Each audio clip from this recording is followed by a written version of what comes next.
ಈ ಹುದ್ದೆಗೆ ಸಂಬಂಧಿಸಿದಂಥ ಪ್ರಮುಖ GK ಪ್ರಶ್ನೆಗಳನ್ನು ನೋಡಿಕೊಳ್ಳೋಣ. ಇದೇ ರೀತಿಯಾಗಿ ನಾನು ದಿನನಿತ್ಯ ಪ್ರಾಕ್ಟೀಸ್ ಕ್ವಶನ್ಗಳನ್ನು ತರ್ತಾ ಇರ್ತೀನಿ. ನೀವೆಲ್ಲರೂ ನೋಡಿಕೊಳ್ಳುತ್ತಾ ಪರ್ಫೆಕ್ಟ್ ಆಗಿ. ಹಾಗಾದರೆ ಸ್ನೇಹಿತರೆ ಬನ್ನಿ ಸ್ಟಾರ್ಟ್ ಮಾಡೋಣ. ಮೊದಲನೇ ಪ್ರಶ್ನೆ, ಮಾನವನ ದೇಹದಲ್ಲಿರುವ ಅತಿ ದೊಡ್ಡ ಮೂಳೆ ಯಾವುದು? ಇದು ಹಲವಾರು ಬಾರಿ ಕೇಳಿರುವಂಥ GK ಪ್ರಶ್ನೆ ಆಗಿದೆ ನೋಡಿ. ಮಾನವ ದೇಹದಲ್ಲಿರುವ ಅತಿ ದೊಡ್ಡ ಮೂಳೆ ಯಾವುದು? ಇದಕ್ಕೆ ಸರಿಯಾದ ಉತ್ತರ ಆಪ್ಷನ್ಸ್ ಬಿ, ಫೀಮರ್. ಈ ಫೀಮರ್ ಏನಪ್ಪ ಅಂತಂದರೆ ಮಾನವನ ದೇಹದ ಅತ್ಯಂತ ದೊಡ್ಡವಾದ ಮೂಳೆ ಆಗಿದೆ ನೋಡಿ.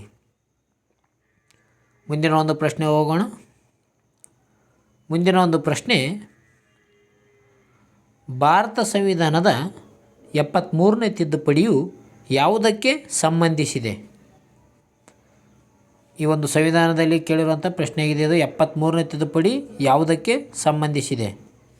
ಇದಕ್ಕೆ ಸರಿಯಾದ ಉತ್ತರ ಪಂಚಾಯತ್ ರಾಜ್ ವ್ಯವಸ್ಥೆ ನೋಡಿ. ಆಪ್ಷನ್ ಸಿ, ಪಂಚಾಯತ್ ರಾಜ್ ವ್ಯವಸ್ಥೆ. ಭಾರತ ಸಂವಿಧಾನದ 73ನೇ ತಿದ್ದುಪಡಿ ಪಂಚಾಯತ್ ರಾಜ್ ವ್ಯವಸ್ಥೆಗೆ ಸಂಬಂಧಿಸಿದೆ ನೋಡಿ. 1992ರಲ್ಲಿ ಏನು ಮಾಡ್ತಾರೆ ಅಂದರೆ ಈ ಒಂದು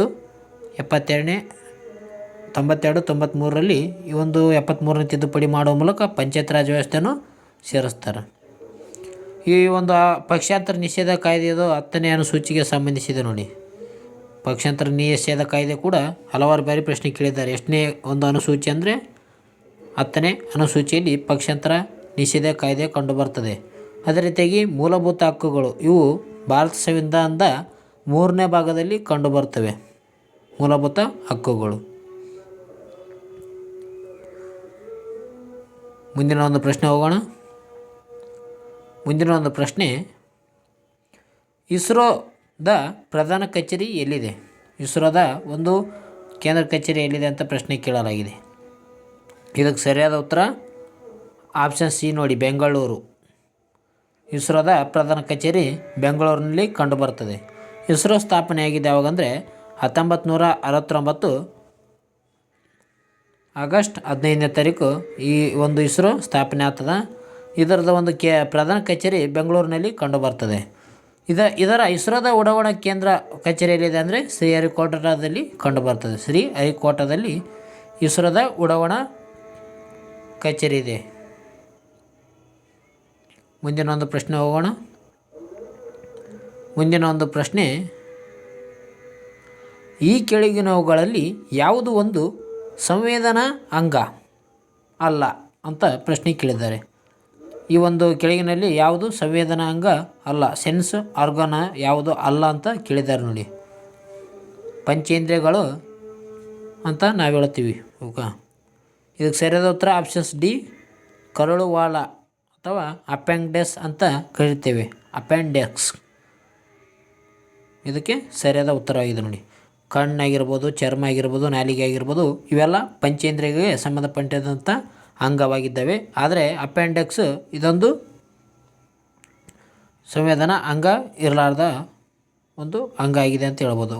ಕರುಳುವಾಳ ಅಪೆಂಡೆಕ್ಸ್ ಅಂತ ಹೇಳ್ತೀವಿ. ಮುಂದಿನ ಒಂದು ಪ್ರಶ್ನೆ ಹೋಗೋಣ. ಮುಂದಿನ ಒಂದು ಪ್ರಶ್ನೆ, ಭಾರತದಲ್ಲಿ GST ಯಾವ ವರ್ಷದಿಂದ ಜಾರಿಗೆ ಬಂದಿತ್ತು? ಈ ಒಂದು GST ಯಾವ ವರ್ಷದಲ್ಲಿ ಜಾರಿಗೆ ಬಂದಿದೆ ಅಂತ ಪ್ರಶ್ನೆ ಕೇಳಿದ್ದಾರೆ. GST ಜಾರಿಗೆ ಬಂದ ವರ್ಷ. ಇದಕ್ಕೆ ಸರಿಯಾದ ಉತ್ತರ ಆಪ್ಷನ್ ಸಿ, 2017. GST 2017ರಲ್ಲಿ ಜಾರಿಗೆ ಬಂದಿದೆ ನೋಡಿ. ಮುಂದಿನ ಒಂದು ಪ್ರಶ್ನೆ ಹೋಗೋಣ. ಮುಂದಿನ ಒಂದು ಪ್ರಶ್ನೆ, ಕರ್ನಾಟಕದ ಸಂಗೀತದ ಪಿತಾಮಹ ಎಂದು ಯಾರನ್ನು ಕರೆಯುತ್ತಾರೆ? ಕರ್ನಾಟಕದ ಸಂಗೀತದ ಪಿತಾಮಹ ಎಂದು ಯಾರನ್ನು ಕರೀತಾರೆ ಅಂತ ಪ್ರಶ್ನೆ ಕೇಳಿದ್ದಾರೆ. ಇದನ್ನು ಹಲವಾರು ಬಾರಿ ಎಕ್ಸಾಮಲ್ಲಿ ಕೇಳಿರುತ್ತಾರೆ ನೋಡಿ ಪ್ರಶ್ನೆ. ಈ ಒಂದು ಪ್ರಶ್ನೆಗೆ ನೀವು ಕಮೆಂಟ್ ಮೂಲಕ ಉತ್ತರ ತಿಳಿಸಿ.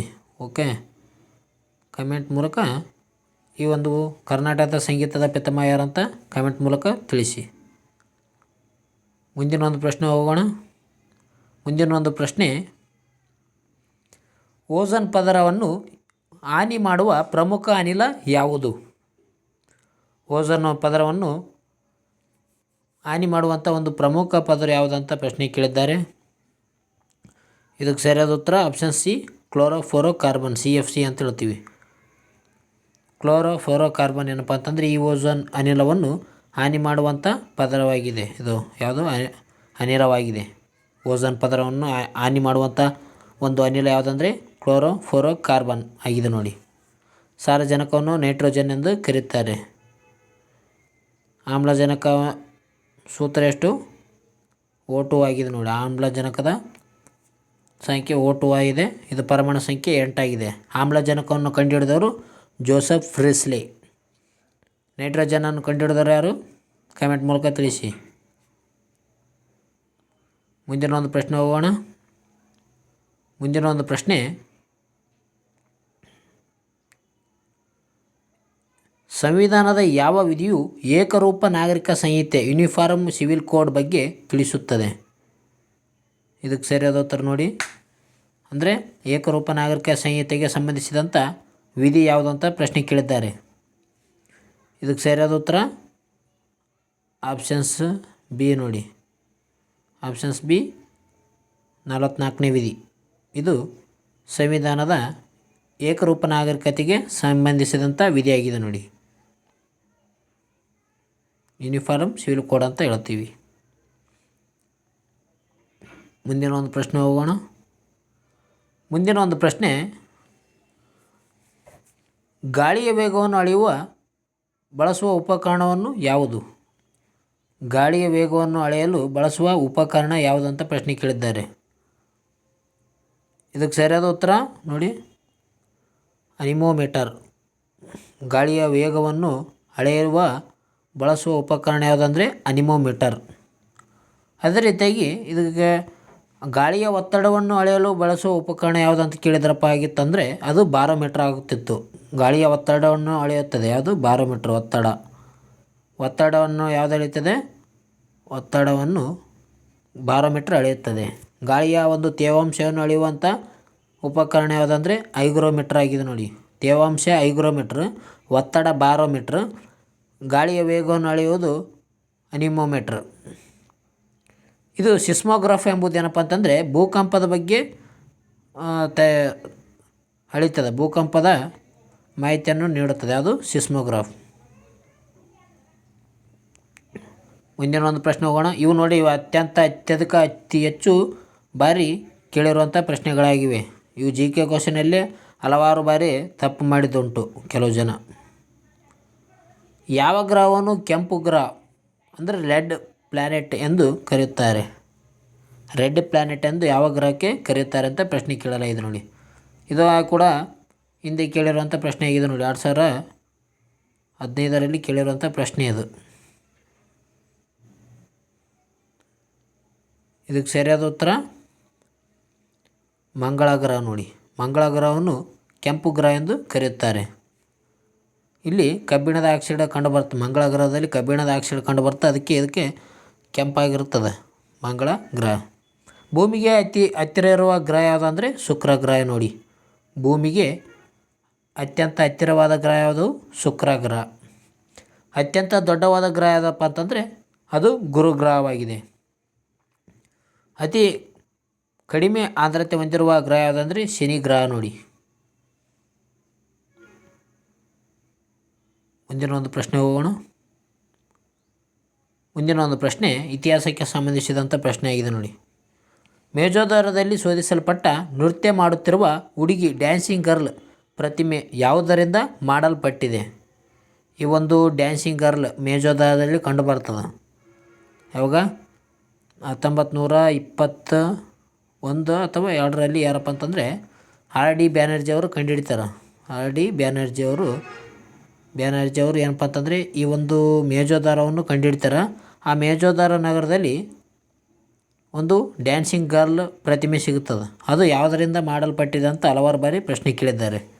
ಇದಕ್ಕೆ ಸರಿಯಾದ ಉತ್ತರ ಆಪ್ಷನ್ಸ್ ಬಿ ನೋಡಿ, ಕಂಚಿನಿಂದ ಮಾಡಿರುತ್ತಾರೆ. 8ನೇ ಕ್ಲಾಸ್ ಬುಕ್ಕದಲ್ಲಿದೆ ನೋಡಿ. ಈ ಒಂದು ಪಾಠ 8ನೇ ಕ್ಲಾಸ್ ಬುಕ್ಕದಲ್ಲಿದೆ. ಉತ್ತರ ನೀವು ನೋಡ್ಬೋದು ಅಲ್ಲಿ ಹೋಗಿ. 8ನೇ ಕ್ಲಾಸ್ ಬುಕ್ಕದಲ್ಲಿ ಕಂಡುಬರುತ್ತೆ. ಸಿಂಧು ನಾಗರಿಕತೆಯಲ್ಲಿ ಈ ಒಂದು ಮೇಜೋದಾರದಲ್ಲಿ ಕಂಚಿನ ಪ್ರತಿಮೆ ಸಿಗ್ತದೆ. ಆ ಪ್ರತಿಮೆಯಲ್ಲಿ ನೃತ್ಯ ಮಾಡುತ್ತಿರುವ ಹುಡುಗಿ ಇರ್ತಾಳೆ. ಡ್ಯಾನ್ಸಿಂಗ್ ಗರ್ಲ್ ಅಂತ ಹೇಳ್ತಾರೆ ಅದಕ್ಕೆ. ಹರಪ್ಪದಲ್ಲಿ ಅದೇ ರೀತಿಯಾಗಿ ಹರಪ್ಪ ನಗರವು ಕೂಡ ಕಂಡುಬರ್ತದೆ. ಅದು ಯಾವ ನದಿ ತೀರದಲ್ಲಿ ಇದೆಪ್ಪ ಅಂತಂದರೆ ರಾವಿ ನದಿ ತೀರದಲ್ಲಿ ಹರಪ್ಪ ನದಿ ಕಂಡುಬರ್ತದೆ. ರಾವಿ ನದಿ ತೀರ ಹರಪ್ಪ ನಗರ. ಮುಂದಿನ ಒಂದು ಪ್ರಶ್ನೆ ಹೋಗೋಣ. ಮುಂದಿನ ಒಂದು ಪ್ರಶ್ನೆ, ಕೆಳಗಿನವುಗಳಲ್ಲಿ ಯಾವುದು ವಿಟಮಿನ್ ಸಿ ಪ್ರಮುಖ ಆಕಾರವಾಗಿದೆ? ಅಂದರೆ ವಿಟಮಿನ್ ಸಿ ಯಾವುದರಲ್ಲಿ ಕಂಡುಬರ್ತದೆ ಅಂತ ಕೇಳ್ಯಾರ ಪ್ರಶ್ನೆ. ಏನು ಹಾಲಲ್ಲಿ ಕಂಡುಬರ್ತದೋ, ಏನು ಸೇಬರಲ್ಲಿ ಕಂಡುಬರ್ತದೋ, ನೆಲ್ಲಿಕಾಯಿನಲ್ಲಿ ಕಂಡುಬರುತ್ತೋ ಅಥವಾ ಕ್ಯಾರೆಟಲ್ಲಿ ಕಂಡುಬರುತ್ತೋ? ಈ ಒಂದು ವಿಟಮಿನ್ ಸಿ ಯಾವುದರಲ್ಲಿ ಕಂಡುಬರ್ತದಂತ ಕೇಳಿದ್ದಾರೆ. ವಿಟಮಿನ್ ಸಿ ಇದಕ್ಕೆ ಸರಿಯಾದ ಉತ್ತರ ಆಪ್ಷನ್ಸ್ ಸಿ ನೋಡಿ. ವಿಟಮಿನ್ ಸಿ ಯಾವುದರಲ್ಲಿ ಕಂಡುಬರ್ತದಂದ್ರೆ ನೆಲ್ಲಿಕಾಯಿನಲ್ಲಿ ಕಂಡುಬರ್ತದೆ. ವಿಟಮಿನ್ ಸಿನಲ್ಲಿ ಸಿಟ್ರಿಕ್ ಆಮ್ಲ ಇರ್ತದೆ ನೋಡಿ, ಅದಕ್ಕೆ ಇದು ವಿಟಮಿನ್ ಸಿ ಇರ್ತದೆ. ನೆಲ್ಲಿಕಾಯಿನಲ್ಲಿ ಕಂಡುಬರ್ತದೆ, ನಿಂಬೆಹಣ್ಣಿನಲ್ಲಿ ಕಂಡುಬರ್ತದೆ ವಿಟಮಿನ್ ಸಿ. ಈ ವಿಟಮಿನ್ ಅನ್ನೋ ಪದವನ್ನು ಬಳಸಿದವರು ಯಾರಪ್ಪ ಅಂತಂದರೆ ಕಾಸಿಮರ್ ಪಂಕ್. ಕಾಸಿಮರ್ ಪಂಕ್ ಅವರು ಈ ಒಂದು ವಿಟಮಿನ್ ಬಗ್ಗೆ ಹೇಳ್ತಾರೆ. ಕಾಸಿಮರ್ ಪಂಕ್ ಅಂತ ವ್ಯಕ್ತಿ ಬರ್ತಾರೆ ಅವರು. ಅವರೇನಪ್ಪ ಅಂತಂದರೆ ಈ ವಿಟಮಿನ್ ಬಗ್ಗೆ ಪದವನ್ನು ಬಳಕೆ ಮಾಡ್ತಾರೆ. ವಿಟಮಿನ್ ಎಂಬ ಪದ ಬಳಕೆ ಮಾಡಿದವರು ಯಾರಪ್ಪ ಅಂತಂದರೆ ಕಾಸಿಮರ್ ಪಂಕ್. ವಿಟಮಿನ್ ಎ ಯಾವುದಪ್ಪ ಅಂತಂದರೆ ವಿಟಮಿನ್ ಎ ರಾತ್ರಿ ಗುರುಡುತನ ಕಂಡುಬರ್ತದೆ ವಿಟಮಿನ್ ಎಯಲ್ಲಿ. ವಿಟಮಿನ್ ಬಿ ಯಾವುದಂದರೆ ಬೇರಿ ಬೇರಿ ರೋಗ ಬರ್ತದೆ. ಬೇರಿ ಬೇರಿ ರೋಗ ವಿಟಮಿನ್ ಬಿಯಲ್ಲಿ ಕಂಡುಬರ್ತದೆ. ವಿಟಮಿನ್ ಸಿಯಲ್ಲಿ ಅಸ್ಕಾರ್ಬಿಕ್ ಆಮ್ಲ ಅಂತ ಕರಿತಾರೆ. ಇದು ನೆಲ್ಲಿಕಾಯಿ, ನಿಂಬೆಹಣ್ಣು, ಸ್ಕರ್ವಿ ರೋಗ ಉಂಟಾಗ್ತದೆ ನೋಡ್ರಿ ಇದು ರಿಲೇಷನ್ದು.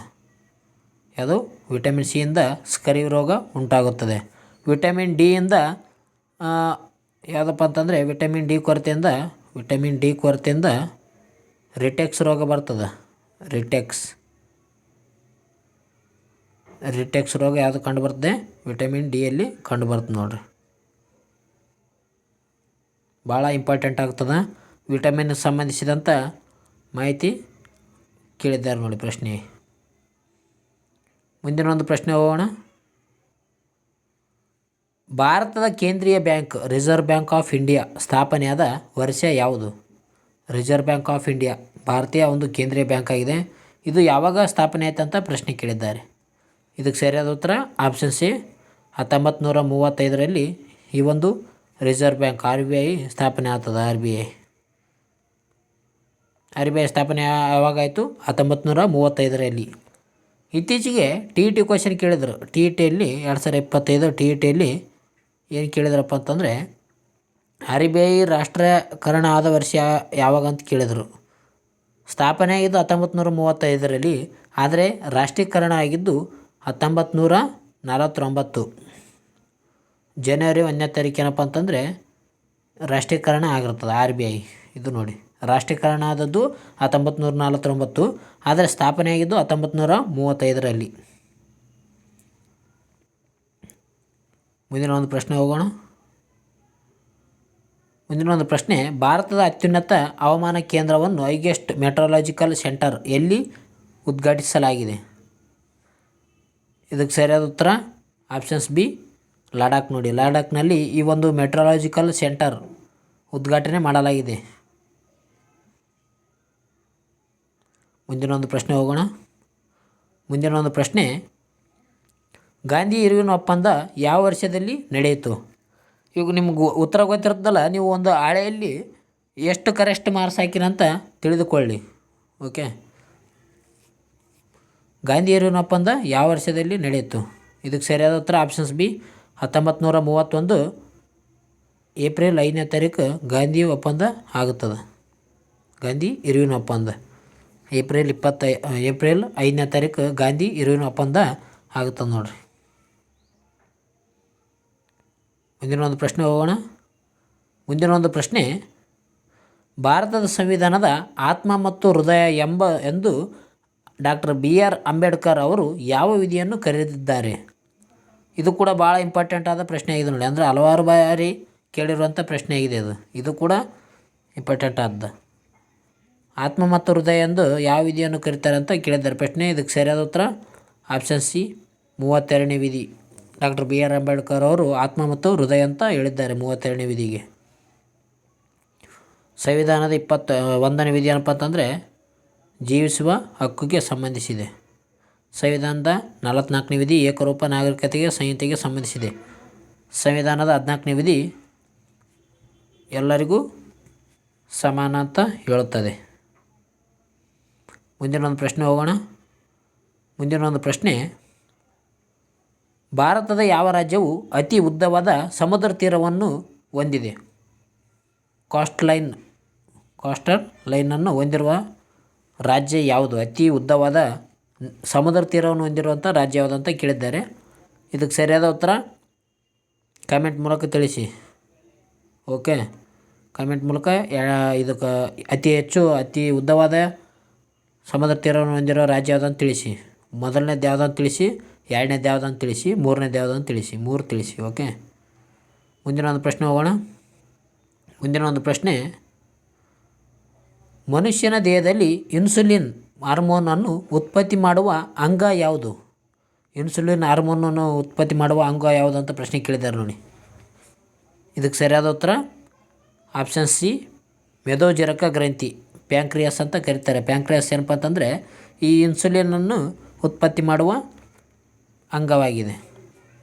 ಇನ್ಸುಲಿನ್ ಏನಪ್ಪ ಅಂತಂದರೆ ಮನುಷ್ಯನಲ್ಲಿ ಸಕ್ಕರೆ ಮಟ್ಟವನ್ನು ಸರಿ ಮಾಡುತ್ತದೆ. ಅಂದರೆ ಸಕ್ಕರೆಯ ಮಟ್ಟವನ್ನು ಸರಿಯಾದ ರೀತಿಯಲ್ಲಿ ಕಾಪಾಡುತ್ತದೆ ಇನ್ಸುಲಿನ್. ಯಕೃತ್ ಅಥವಾ ಲಿವರ್ ಅನ್ಬೋದು ದೇಹದ ಅತಿ ದೊಡ್ಡ ಅಂಗ ಯಾವುದಂದರೆ ಚರ್ಮದ ನಂತರ ಯಕೃತ್ ಕಂಡುಬರುತ್ತೆ. ಮುಂದೆ ಹೋಗೋಣ. ಮುಂದಿನ ಪ್ರಶ್ನೆ ಇತಿಹಾಸಕ್ಕೆ ಸಂಬಂಧಿಸಿದ ನೋಡಿ. ಇದು ಕೂಡ ಭಾಳ ಇಂಪಾರ್ಟೆಂಟ್ ಆದ. ವಿಜಯನಗರ ಸಾಮ್ರಾಜ್ಯದ ಬಗ್ಗೆ ಕೇಳಿದ್ದಾರೆ. ಅಂದರೆ ವಿಜಯನಗರ ಸಾಮ್ರಾಜ್ಯಕ್ಕೆ ಭೇಟಿ ನೀಡಿದ ಇಟಲಿ ಪ್ರವಾಸಿ ಯಾರಪ್ಪ ಅಂತಂದರೆ ನಿಕೋಲೋ ಕೌಂಟಿ ಯಾರ ಆಳ್ವಿಕೆಯ ಕಾಲದಲ್ಲಿ ಬಂದಿದ್ದನು? ವಿಜಯನಗರ ಸಾಮ್ರಾಜ್ಯದಲ್ಲಿ ರಾಜರಿದ್ದ ಕಾಲದಲ್ಲಿ ಬಂದಂಥ ಪ್ರವಾಸಿಗರ ಬಗ್ಗೆ ಪ್ರಶ್ನೆ ಕೇಳ್ತಾರೆ. ಇದಕ್ಕೆ ಉತ್ತರ ಯಾವಪ್ಪ ಅಂತಂದರೆ ಆಪ್ಷನ್ಸ್ ಬಿ ನೋಡಿ, 1ನೇ ದೇವರಾಯ. 1ನೇ ದೇವರಾಯನ ಆಸ್ಥಾನಕ್ಕೆ ಏನಪ್ಪ ಅಂತಂದರೆ ಇಟಲಿಯ ಒಂದು ಪ್ರವಾಸಿಯಾಗಿರುವಂಥ ನಿಕೋಲೋ ಕೌಂಟಿ ಬಂದಿರ್ತಾನೆ. 1ನೇ ದೇವರಾಯ. ಅದೇ ರೀತಿಯಾಗಿ ಕೃಷ್ಣದೇವರಾಯನ ಕಾಲಾವಧಿ ಕೂಡ 2023ರಲ್ಲಿ ಕೇಳಲಾಗಿತ್ತು ನೋಡಿ, ಪೊಲೀಸ್ ಕಾನ್ಸ್ಟೇಬಲ್ ಎಕ್ಸಾಮಲ್ಲಿ DRCRನಲ್ಲಿ ಕೇಳಲಾಗಿತ್ತು. ಕೃಷ್ಣದೇವರಾಯನ ಕಾಲಾವಧಿ 1509ರಿಂದ 1529 ಏನೋ ಇದೆ. ಕರೆಕ್ಟ್, 1509ರಿಂದ 1529 ಕೃಷ್ಣದೇವರಾಯನ ಕಾಲಾವಧಿಯಾಗಿದೆ. 1ನೇ ದೇವರಾಯನ ಕಾಲದಲ್ಲಿ ಇಟಲಿಯ ನಿಕೋಲೋ ಕೌಂಟಿ ಭೇಟಿಯಾಗಿರ್ತಾನೆ. ಅದೇ ರೀತಿಯಾಗಿ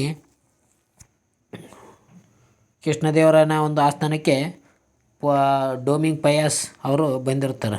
ಪೋರ್ಚುಗಲ್ ದೇಶದ ಡೊಮಿಂಗ್ ಪಯಾಸ್ ಕೃಷ್ಣದೇವರಾಯನ ಕಾಲದಲ್ಲಿ ಬಂದಿರ್ತಾರೆ ನೋಡಿ ಪ್ರವಾಸಿಗರು. ಮುಂದಿನ ಒಂದು ಪ್ರಶ್ನೆ ಹೋಗೋಣ. ಇವತ್ತಿನ ಇದು ಕೊನೆಯ ಪ್ರಶ್ನೆ ಆಗಿದೆ ನೋಡಿ. ಭಾರತದ ಸಂವಿಧಾನದ ಯಾವ ವಿಧಿಯು ಅಸ್ಪೃಶ್ಯತೆಯ ನಿರ್ಮೂಲನೆಗೆ ಸಂಬಂಧಿಸಿದೆ? ಅಬೊಲಿಷನ್ ಆಫ್ ಅನ್ಟಚಬಿಲಿಟಿ ಯಾವುದಕ್ಕೆ ಸಂಬಂಧಿಸಿದೆ? ಯಾವ ವಿಧಿ ಅಸ್ಪೃಶ್ಯತೆ ನಿವಾರಣೆಗೆ ಸಂಬಂಧಿಸಿದೆ ಅಂತ ಕೇಳಿದ್ದಾರೆ. ಈ ಒಂದು ಉತ್ತರವನ್ನು ಕಮೆಂಟ್ ಮೂಲಕ ತಿಳಿಸಿ. ಓಕೆ, ಕಮೆಂಟ್ ಮೂಲಕ ತಿಳಿಸಿ. ಅದೇ ರೀತಿಯಾಗಿ ಇಲ್ಲಿವರೆಗೂ 20 ಕ್ವಶನ್ ಆದವು. 20 ಕ್ವಶನಲ್ಲಿ ನೀವೆಷ್ಟು ಸರಿಯಾದ ಉತ್ತರ ನೀಡಿದ್ದೀರಂತ ಕೂಡ ಸ್ಕೋರನ್ನು ಕೂಡ ಕಮೆಂಟ್ ಮೂಲಕ ತಿಳಿಸಿ. ನಿಮ್ಮ ಸ್ಕೋರ್ ಎಷ್ಟಾಗಿದೆ ಅಂತ ಕೂಡ ಕಮೆಂಟ್ ಮೂಲಕ ತಿಳಿಸಿ. ಓಕೆ ಫ್ರೆಂಡ್ಸ್, ಇವತ್ತಿನ ವಿಡಿಯೋದಲ್ಲಿ ಇಲ್ಲಿಗೆ ಮುಕ್ತಾಯ ಮಾಡೋಣ. ಮತ್ತೆ ನಾಳೆ ವಿಡಿಯೋದಲ್ಲಿ ಸಿಗೋಣ. ನೀವೇನಾದರೂ ಹೊಸಬರಾದರೆ ಬೇಗ ನಮ್ಮ ಚಾನಲ್ಗೆ ಸಬ್ಸ್ಕ್ರೈಬ್ ಮಾಡಿ, ನಿಮ್ಮ ಫ್ರೆಂಡ್ಗಳು ಕೂಡ ಶೇರ್ ಮಾಡಿ. ಓಕೆ ಫ್ರೆಂಡ್ಸ್, ಎಲ್ಲರಿಗೂ ಬಾಯ್.